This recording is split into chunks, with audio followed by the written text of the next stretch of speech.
बैल और मेढक की कहानी। एक समय की बात है, किसी घने वन में एक तालाब था। इस तालाब में ढेर सारे मेढक रहा करते थे। उन्हीं में एक मेढक अपने 3 बच्चों के साथ रहता था। वो सभी तालाबों में ही रहते और खाते पीते थे। उस मेढक की सेहत अच्छी खासी हो चुकी थी और उस तालाब में सबसे बड़ा मेढक बन चुका था। उसके बच्चे उसे देखकर काफ़ी खुश हुआ करते थे। उसके बच्चों को लगता था कि उनके पिता ही दुनिया में सबसे बड़े और बलवान हैं। मेढक भी अपने बच्चों को अपने बारे में झूठी कहानियां सुनाया करता था और उनके सामने शक्तिशाली होने का दिखावा करता था। उस मेढक को अपने शारीरिक कद काठी पर बहुत घमंड था। एक ऐसे ही दिन बीतते गए। एक दिन मेढक के बच्चे खेलते खेलते तालाब से बाहर को चले गए। वो पास के एक गांव पहुँचे।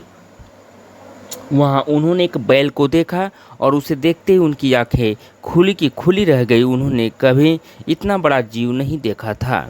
वो बैल को देखकर डर गए। वो बैल को देखे जा रहे थे और बैल मज़े से घास खा रहा था। घास खाते खाते बैल ने जोर से हुंकार लगाई। बस फिर क्या था, मेढक के 3 बच्चे डर के मारे भागकर तालाब में अपने पिता के पास आ पहुँचे। पिता ने उनके डर का जब कारण पूछा तब तीनों ने पिता को बताया कि उन्होंने उनसे भी विशाल और ताकतवर जीव को देखा है। उन्हें लगता है वो दुनिया का सबसे बड़ा और शक्तिशाली जीव है।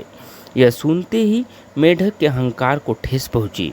उसने एक लंबी सांस भरकर खुद को फुला लिया और कहा, क्या वो उससे भी बड़ा जीव था?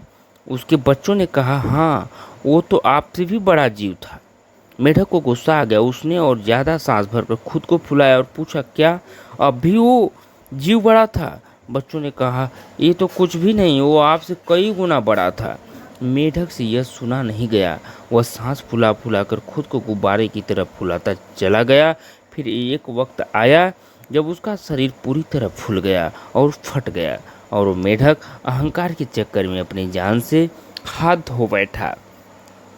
तो कहानी से हमें यही सीख मिल रही है कि कभी भी किसी भी बात का घमंड नहीं करना चाहिए।